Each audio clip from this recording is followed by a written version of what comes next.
Governor రిప్లైకి వస్తున్నా అధ్యక్ష. Governor ప్రసంగం పైన రిప్లై ఇచ్చడానికి అవకాశం ఇచ్చినందుకు హృదయపూర్వక ధన్యవాదాలు అధ్యక్ష. అధ్యక్ష, గవర్నర్ గారి స్పీచ్ లోకి వెళ్లే ముందర ఒకసారి సభ్యులందరూ కూడా 2014లో ఆంధ్ర రాష్ట్ర విభజన ఎలా జరిగిందో మనందరం ఒకసారి గుర్తు తెచ్చుకోవాలి అధ్యక్ష. 62 సంవత్సరాలు తెలుగు ప్రజలు కలిసికట్టుగా ఉమ్మడి ఆంధ్ర రాష్ట్రాన్ని అభివృద్ధి చేసి పెద్ద ఎత్తున హైదరాబాద్ లో పెట్టుబడులు పెట్టాం. అందరూ భాగస్వామ్యం అధ్యక్ష. ఒకే సంతకంతో ఏకంగా ఒక కుటుంబాన్ని విభజించారు. వ్యవస్థలన్నీ చాలా నష్టపోయినాయి అధ్యక్ష. దానివల్ల ఈ రోజు కూడా ఆంధ్ర రాష్ట్రం చాలా ఇబ్బందులు ఎదుర్కొంటున్నారు అధ్యక్ష. అధ్యక్ష, 0 నుంచి మళ్ళీ ప్రయాణం ప్రారంభించాల్సి వచ్చింది అధ్యక్ష.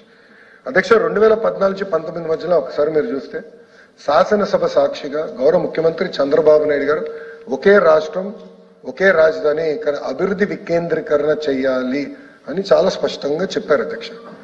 దాంట్లో భాగంగా ఆనాటి ప్రతిపక్ష నేతగా ఉన్న జగన్మోహన్ రెడ్డి గారు కూడా ఇప్పటికీ చిన్న రాష్ట్రం అయ్యాం, ప్రాంతాల మధ్యన విభేదాలు ఉండకూడదు, అందుకే అమరావతికి సంపూర్ణ మద్దతు తెలుపుతున్నాను అని ఆయన కూడా చెప్పారు.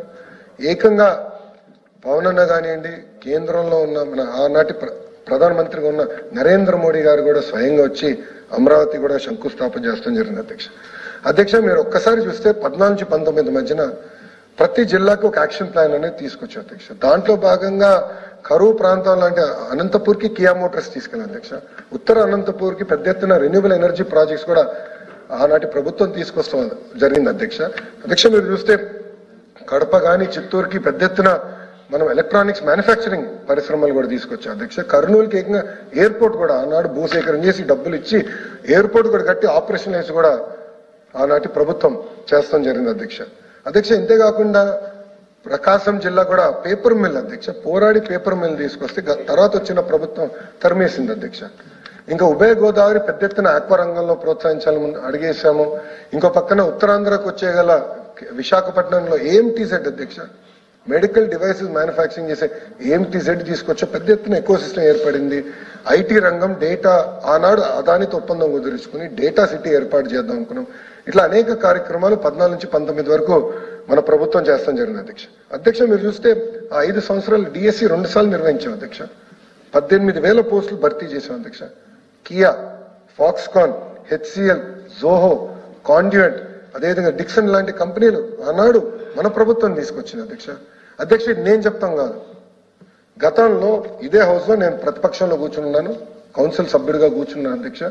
గౌతమ్ రెడ్డి గారు ఈరోజు మన మధ్యలో లేరు, కానీ గౌతమ్ రెడ్డి గారు ఆనాడు చెప్పింది ఏంటంటే, ఎస్ వాళ్ళ సభ్యులు వేసిన ప్రశ్నకే 44,000 పరిశ్రమలు వచ్చినాయి 14 నుంచి 19 మధ్యన 6 లక్షల మందికి ఉద్యోగాలు కల్పించారు అని వాళ్ళ మంత్రియే స్వయంగా కౌన్సిల్ సాక్షిగా రిప్లై ఇస్తాం జరిగింది అధ్యక్ష. నేను చెప్తాను కాదు, it is part of record అధ్యక్ష, దయచేసి ఇది గమనించాలి.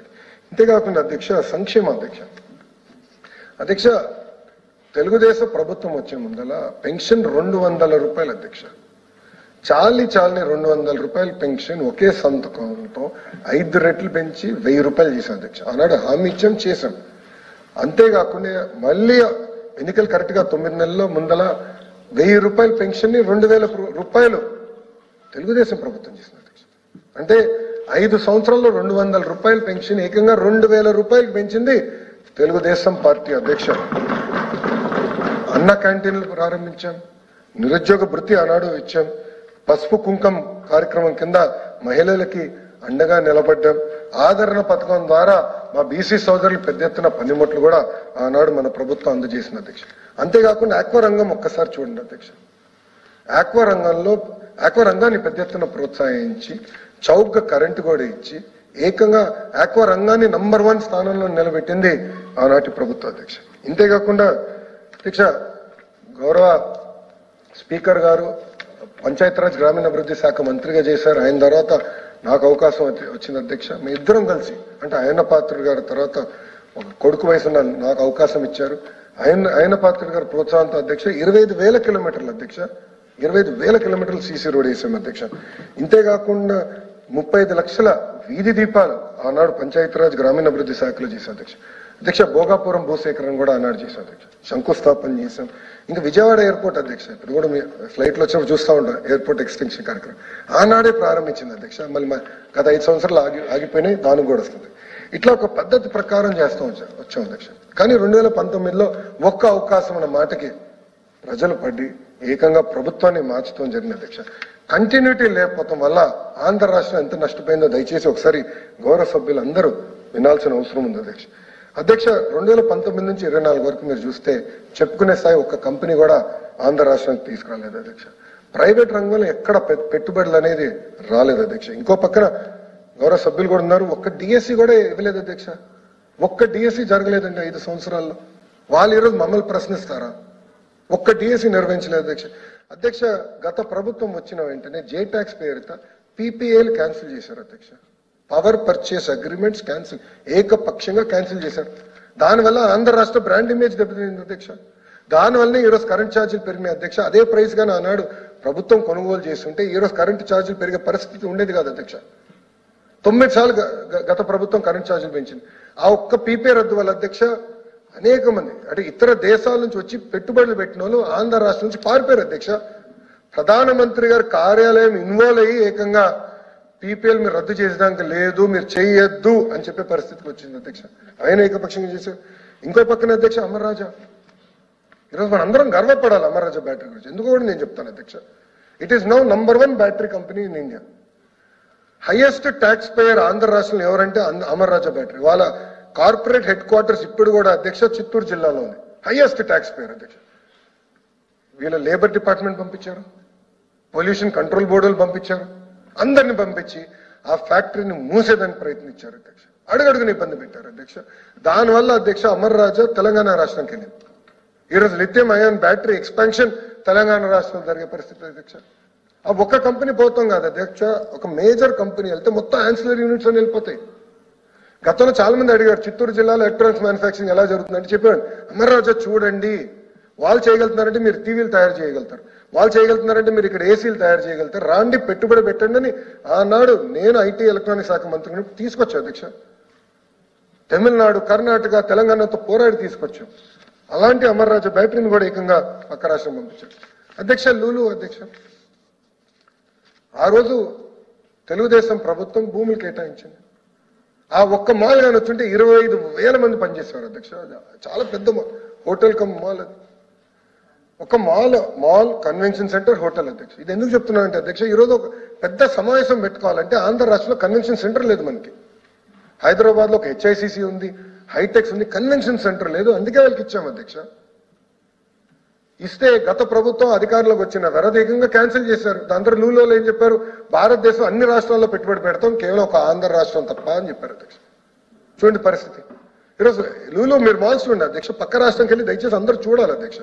దానివల్ల ఎంత నష్టపోయామని అధ్యక్ష. ఇంకోటి, నేను ఆ రోజు ఒక కంపెనీ, అంటే పేరు ఇక్కడ ప్రస్తావిస్తాం కరెక్ట్ కాదు కానీ, నేను ఒక ఫార్చ్యూన్ 500 కంపెనీ, అనేక కంపెనీలు తీసుకొచ్చాను. ఒక కంపెనీ ప్రత్యేకంగా చెప్పాల్సిన అవసరం ఉంది అధ్యక్ష. అధ్యక్ష ఎంత బాధాకరం అంటే, గతంలో వైకాపా ఎంపీలుగా ఉన్నవారు పార్లమెంట్ సాక్షిగా ఆ కంపెనీ పైన ఆరోపణలు చేశారు అధ్యక్ష. It's fortune 500 company. ఆరోపణలు చేస్తే యుఎస్ లో foreign corruption practices act, FCPA, దాదాపు అట్లా ఎఫ్సిపిఏ అని అంటారు అధ్యక్ష. వాళ్ళు డబ్బులు ఇచ్చారని చెప్తే అక్కడ ఇన్వెస్టిగేషన్ జరిగి పాప ఆ కంపెనీ లిటరలీ చంద్రబాబు నాయుడు గారు నమ్మొచ్చిన కంపెనీ, వాళ్ళ కంపెనీలు ఇబ్బంది లేదు అక్కడ అధ్యక్ష. ఈరోజు నేను చెప్తాను, వాళ్ళ ఒక కప్ కాఫీ తాగలేదు అధ్యక్ష, ఒక బాటిల్ నీళ్ళు తాగలేదు అధ్యక్ష. నిరుద్యోగ యువకుల కోసం ఉద్యోగాలు కల్పించాల లక్ష్యంతో ఆనాడు మేము దేశాలన్నీ తిరిగి కంపెనీలు తీసుకొస్తే గత 5 సంవత్సరాలు ఫ్రాంక్ ఆ కంపెనీ కూడా వెళ్ళిపోయే పరిస్థితి అధ్యక్ష. అధ్యక్ష అమరావతి నచ్చపోవచ్చు, కానీ సింగపూర్ ప్రభుత్వంతో సంప్రదింపులు జరపాలి కదా అధ్యక్ష, మాట్లాడాలి కదా అధ్యక్ష. వాళ్ళు ఏకపక్షంగా 5 సంవత్సరాలు సపోర్ట్ చేశారు, ఓకే ఇష్టం లేదు, కనీసం మాట్లాడి ఈ కారణం వల్ల మేము క్యాన్సిల్ చేయాలనుకున్నాను చెప్పాను. ఏకపక్షంగా క్యాన్సిల్ చేశారు అధ్యక్ష. అంటే ఏకపక్ష నిర్ణయాల వల్ల ఇంకా జాకీ సంస్థ మా అనంతపూర్ జిల్లాకి జాకీ తీసుకొస్తే అది కూడా పంపించేశారు అధ్యక్ష. ఇట్లా వేలాది సంస్థలు పంపించేశారు అధ్యక్ష. ఇంకో పక్కన అధ్యక్ష, సంక్షేమ అభివృద్ధి అనేది జోడెద్దుల బండి. అభివృద్ధి చేస్తే ఆర్థికంగా రాష్ట్రం మెరుగుపడుతుంది, ట్యాక్సులు పెరుగుతాయి, తద్వారా మనం సంక్షేమ కార్యక్రమాలు అద్భుతంగా చేయొచ్చు. కానీ గత ప్రభుత్వం ఏం చేసింది, అప్పులు చేసి సంక్షేమం చేసింది అధ్యక్ష. దీనివల్ల అధ్యక్ష మీరు చూస్తే సుమారుగా 10 లక్షల కోట్ల అప్పైంది అధ్యక్ష. ప్రతి నెల ఇప్పుడు మన ప్రభుత్వం 4,500 నుంచి 5,000 కోట్ల రూపాయలు వడ్డీలో కట్టాల్సిన పరిస్థితి వచ్చింది అధ్యక్ష. గతంలో ఇక్కడున్న సభ్యులు తెచ్చు సకాలంగా జీతాలు వచ్చేది కాదు అధ్యక్ష. 1వ తారీఖు నాడు జీతాలు వచ్చేది కాదు. ఈరోజు 1వ తారీఖు జీతాలు ఇచ్చినాక మేము చాలా కష్టపడాల్సి వస్తుంది అధ్యక్ష. అంత తేలిక లేదు ఆర్థిక పరిస్థితి. ఒక పక్కన పెన్షన్ ఇవ్వాలి, ఇచ్చిన హామీలు గ్యాస్ సిలిండర్ కానివ్వండి ఇవన్నీ నిలబెట్టుకుంటున్నాం. ఇంకో పక్కన సకాలంగా జీతాలు చెల్లించాలి, క్యాపిటల్ ఎక్స్పెండిచర్ చేయాలి, ఇవన్నీ చేసే బాధ్యత మనం తీసుకున్నాం అధ్యక్ష. ఇంకో పక్కన అధ్యక్ష విధ్వంసం మనం చూసాం. అమరావతి ఉద్యమం మాట తప్పం మడిమ తిప్పం అన్నవారు ఏకంగా అమరావతి వ్యతిరేకంగా మాట్లాడారు. మళ్ళీ ఆనాడు చెప్పాలి కదా అధ్యక్ష, 2014లో చెప్పాలి కదా, లేదు ఒక రాజధాని కాదు 3 రాజధానులు చెప్పుంటే రైతులు మెంటలీ ఫిక్స్ అయ్యారు. కానీ ఆ రోజు మాట తప్పే అధ్యక్ష. దాదాపు 1631 రోజులు ధర్నా చేశారు రైతులు. ఈ రోజు దాడి గురించి మాట్లాడుతున్నారు అధ్యక్ష. కానీ అదే ఫోటోలు లేవు. కానీ ఆ రోజు పోలీస్ ఆఫీసర్ బూటు కాలుతూ మహిళలను తన్నారు అధ్యక్ష. మేము అందరం వెళ్ళాం ధర్నాలో పాల్గొని, ఇక్కడ అందరం వెళ్ళాం అధ్యక్ష. ధర్నాలో మేము పాల్గొన్నాం అధ్యక్ష. మేము కల్లారా మేము చూసాం, చాలా బాధేసింది.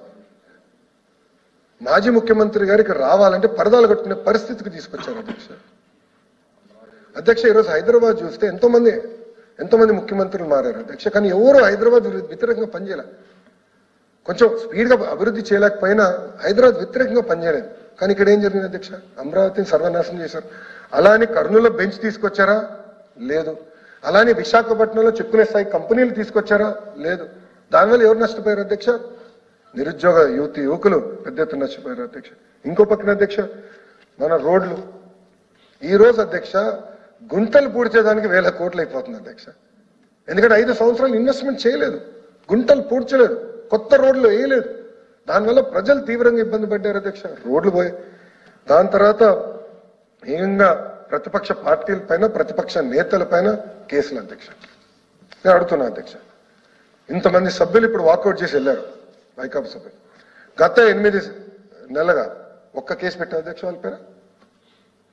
ఈరోజు హౌస్ లోకి వాళ్ళు దర్జాగా వస్తున్నారే. ఈ రోజు ఈ హౌస్కి రావాలంటే మీరు రోడ్డు పైన దయచేసి గమనించండి అధ్యక్ష. గత ప్రభుత్వం కన్నా 80% పోలీసు తగ్గింది అధ్యక్ష. ఈరోజు 80% పోలీసు సభ్యులు తగ్గారు. రోడ్డు పైన పెద్ద బందోబస్తు లేదు, ప్రశాంతంగా ఒక ప్రశాంతమైన వాతావరణంలో ఈరోజు తిరుక్కునే పరిస్థితికి మనందరూ వచ్చాం అధ్యక్ష. అధ్యక్ష నా పైన 23 కేసులు పెట్టారు అధ్యక్ష. అటెంప్ట్ మర్డర్ కేసు పెట్టారు అధ్యక్ష నా పైన. SC/ST అట్రాసిటీస్ కేసు పెట్టారు నా పైన. ఇక్కడున్న హోంమంత్రి గారి పైన ఏకంగా SC కేసు పెట్టారు అధ్యక్ష. అనిత గారు చేసిన తప్పేంటి? అక్కడ పులివెందల్లో ఏకంగా ఒక దళిత మహిళ పైన అత్యాచారం జరిగింది. ఏం జరిగిందో తెలుసుకునే దానికి వెళ్ళినందుకు ఆమె పైన పెట్టారు. మా MS రాజు గారు పైన కేసు పెట్టారు అధ్యక్ష. ఇద్దరు దళితుల పైన SC/ST కేసు పెట్టారు అధ్యక్ష. ఎంత ఆశ్చర్యం అంటే ఇది. ఇంతేకాకుండా ఏకంగా చంద్రబాబు నాయుడు గారి పైన కూడా కేసు పెట్టి 53 రోజులు జ్యుడిషియల్ రిమాండ్ పంపించారండి. ముందర 3,000 కోట్లు అన్నారు, తర్వాత 300 కోట్లు అన్నారు, చివరికి 27 కోట్లు అంట. అది కూడా పార్టీ అకౌంట్లోకి వచ్చిన నిరూపించమంటే చేయరు. ఇప్పుడు ఎట్లా వాకౌట్ చేశారు, అప్పుడు కూడా చేశారు. అంటే ఎక్కడికి వెళ్ళారు అధ్యక్ష? ఇంతేకాకుండా అధ్యక్ష గౌరవ ముఖ్యమంత్రి గారి మాజీ ముఖ్యమంత్రి గారి ఇంటి చుట్టూ 5 సంవత్సరాలు 144 సెక్షన్ నడిచింది అధ్యక్ష. 144 సెక్షన్. ఈ రోజు మీరు గౌరవ ముఖ్యమంత్రి గారు వెళ్ళి చూడండి, ఈ రోజు వెళ్ళండి, ఎంతమంది పోలీసులు ఉన్నారు మీకు తెలుసు. కంపౌండర్ ఎవరు అంటే ముఖ్యమంత్రి అనే వ్యక్తి ప్రజల మంత్రి, ప్రజలకు అందుబాటులో ఉండాలి, ప్రజల్ని కలవాలి. ఇది అవసరం లేదు. ఇంత సిబ్బంది సెక్యూరిటీ ఇష్యూ ఉంది. బాబు గారి గతంలోనే అసాసినేషన్ అటెంప్ట్ జరిగింది, అందరు తెలిసిన విషయం. కానీ బ్యాలెన్స్ చేయాలని పదే ఏం చెప్తున్నారు. 144 సెక్షన్ ఎక్సెప్ట్ ఈ రోజు నేను చెప్తున్నా ఎలక్షన్ ఉందని పోలింగ్ చుట్టూ తప్ప ఎక్కడ 144 సెక్షన్ పెట్టట్లేదు అధ్యక్ష. నేను చెప్తాను, గౌరవ ముఖ్యమంత్రి గారు ఒకసారి శ్రీశైలంకి వెళ్ళారు అధ్యక్ష. కమ్యూనిస్ట్ సోదరులకి హౌస్ అరెస్ట్ జరిగిందంటే నేను ఖండించాను అధ్యక్ష. నేను లేను ఆ రోజు. అనిత గారికి ఫోన్ చేశాను, ఇదేంటిది అంటే అప్పుడు అనిత గారు సార్ పాత విధానాలు ఇంకా మారట్లేదు సార్, వీళ్ళు నేను చెప్పిన వినట్లేదు. నేను మాట్లాడాను అధ్యక్ష. We should know house arrest. వస్తారా ధర్నా చేస్తారా రమ్మని మాట్లాడాను. ఈ రోజు ఇది ప్రజల ప్రభుత్వం, మీకు అందుబాటులో ఉన్నాం. నేను ప్రజా దర్బార్ నిర్వహిస్తున్నా. మీకు ఏం ఇష్యూ ఉన్నా నేను చర్చించడానికి సిద్ధంగా ఉన్నాం. మన సమస్యలు మనమే పరిష్కరించుకోవాలి. తెల్లోడు పరిష్కరించాడు, మనం మన సమస్యలు పరిష్కరించుకోవాలి. ఇంతేకాకుండా అధ్యక్ష గత 5 సంవత్సరాలు ఒక్కసారి చూస్తే గన్ పాయింట్తో ఆస్తులు లాగేసుకున్నారు అధ్యక్ష. దాని ఉదాహరణే కాకినాడ పోర్ట్, కాకినాడ సెస్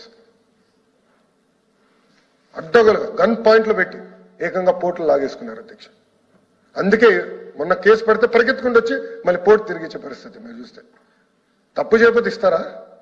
చూడండి ఎక్కడికి వెళ్ళిపోయారు. అంటే ఆస్తులన్నీ కూడా ఇట్లా అన్ని ఆస్తులు అంటే విశాఖపట్నంలో సభ్యులు లేరు, ఉండాలి, వాళ్ళు వినాలి. ఇది విశాఖపట్నంలో ఒక మాజీ రాజ్యసభ ఎంపీ గారు ఉన్నప్పుడు ఆస్తులు ఎట్లా కొట్టేశారు అధ్యక్ష? అందరు తెలుసు అది. అంటే గన్ పాయింట్ పెట్టి ఆస్తులు కొట్టేశారు అధ్యక్ష. అంటే ఒక మాఫియా, ఒక కార్టెల్ నడిచే విధంగా గత ప్రభుత్వం వివరించిన అధ్యక్ష. ఇంకా భూములు వచ్చేగల కౌన్సిల్లో మాట్లాడితే ఏకంగా వాళ్ళ భూమిని 22A పెట్టారు. కౌన్సిల్లో మాట్లాడినందుకు వాళ్ళ భూమిని 22A పెడతారు అధ్యక్ష. సుమారుగా మా దగ్గర ఉన్న నివేదిక మేరకు 1,00,000 ఎకరాలు ఇట్లా దొంగచాటిగా ట్రాన్స్ఫర్ చేయించుకున్నారు అధ్యక్ష. ఇంకా ల్యాండ్ టైటిలింగ్ యాక్ట్ గురించి ఎంత తక్కువ చెప్తే అంత మేలేమో అధ్యక్ష. ల్యాండ్ టైటిలింగ్ యాక్ట్ ఉన్న ప్రమాదం ఏంటంటే, ఈ రోజు ఇద్దరి మధ్యలో వివాదం ఉందంటే కలెక్టర్ ఒక అబ్జుడికేషన్ ప్రొసీజర్ ఉంటుంది. ఎంఆర్ఓ గారు ఉంటారు, కలెక్టర్ గారు ఉంటారు, జేసీ గారు ఉంటారు, కలెక్టర్ గారి దగ్గరికి వెళ్తాం, దెన్ హైకోర్టుకి వెళ్తాం. వెళ్ళి హైకోర్టుకి వెళ్ళాల్సి వస్తుంది. కానీ అధ్యక్షులు ఏం చేశారంటే, టైటిల్ రిజిస్ట్రేషన్ ఆఫీసర్ ఒక ప్రైవేట్ వ్యక్తిని పెట్టి ఇద్దరి మధ్యలో సమస్య ఉంటే ఆ టైటిల్ రిజిస్ట్రేషన్ ఆఫీసర్ దగ్గరికి వెళ్ళండి, అతను చెప్పింది ఫైనల్. కోర్టుకి ఎలాంటి పాత్ర లేదు రిజిస్ట్రేషన్లోని. అంటే ఎంత అన్యాయమో చూడండి. ఇది ఏకపక్షంగా అక్కడ చేశారు అధ్యక్ష. గతంలో ఒక జడ్జి గారు ప్రభుత్వం వ్యతిరేకంగా ఒక డెసిషన్ ఇస్తే, రూలింగ్ ఇస్తే అధ్యక్ష, వాళ్ళ కుటుంబాలని ట్రోల్ చేశారు అధ్యక్ష. అది కూడా జరిగింది. దానిపైన సిబిఐ ఎంక్వైరీ ఇప్పటికీ జరుగుతుంది. ఇంక ఇంతే కాకుండా అధ్యక్ష, శాసనసభ సాక్షిగానే గతంలో కూడా చెప్పారు, నా తల్లిని కూడా అవమానించారు, బాబు గారిని అవమానించారు అధ్యక్ష. ఇదే కౌన్సిల్లో ఇప్పుడు లేరు అధ్యక్ష. ఉండింటే నేను ప్రశ్నించి ఉన్నాను. నన్ను కూడా అవమానించారండి. నేను 3వ బెంచ్లో కూర్చుంటే షరీఫ్ గారు మీ స్థానంలో షరీఫ్ గారు కూర్చుంటే ఆయన అవమానించారు. అంటే నచ్చని ఒక జడ్జిమెంట్ ఇస్తే ఇక్కడ, ఎందుకంటే ఇప్పుడు మీరు కూర్చోమంటే నేను కూర్చోవాలి, నుంచోమంటే నేను నుంచాలి, అది మీకున్న అధికారం. మీరు చెప్పింది నాకు నచ్చకపోతే మీ పైన దాడి చేస్తే ఎక్కడ పోతుంది అధ్యక్ష? సమాజం ఎక్కడ పోతుంది? అది జరిగింది. ఎవరో సభ్యులు, ఇక్కడ చాలా మంది సభ్యులు ఆ రోజు ఉన్నారు. దాడి జరిగింది. సంధ్యారాణి గారు ఇక్కడనే ఉన్నారు. మీ అందరం కల్లారా చూసాం అధ్యక్ష. ఎవిడెన్స్ అంటున్నారు. నా దగ్గర ఇప్పుడు ఎవిడెన్స్ ఉంది, నా ఫోన్లో ఉంది అధ్యక్ష. నా దగ్గర ఎవిడెన్స్ ఉంది.